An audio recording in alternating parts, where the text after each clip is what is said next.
Psychological Foundations of Curriculum. In the chapter, one of the main ideas, which is directly related to the development of curriculum by specialists from the psychological perspective, is behaviorism. This traditional approach incorporates theories, which examine the correlation between one's conduct and the environment.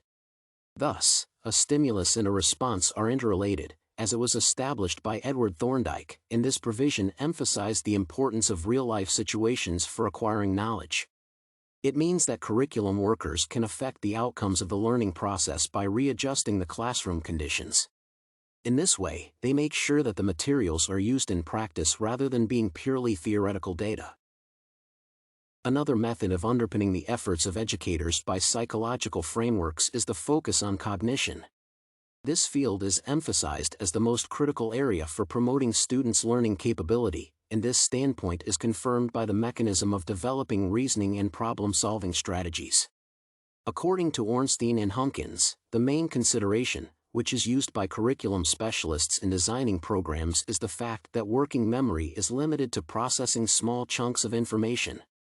Any disruptions in this respect lead to the impossibility of following complex directions or remembering questions when finding answers. Therefore, attention to this issue is the key to successful outcomes of the learning process. Specialists also adopt alternative approaches to the psychology of cognition when preparing curricula. For instance, phenomenological methods, such as the use of Gestalt theory, allow them to combine various stimuli instead of focusing solely on individual factors or environmental conditions.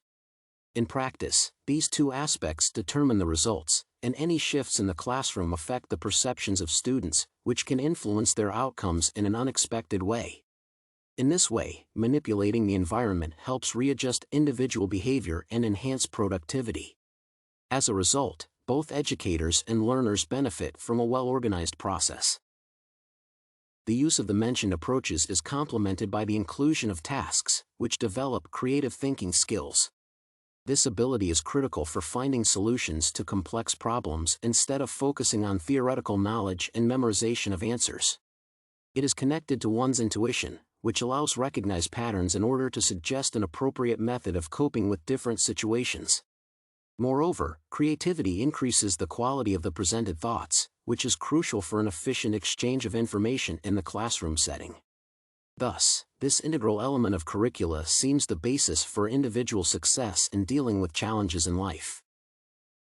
This area of cognition is supported by the initiatives on the promotion of personal freedom in students.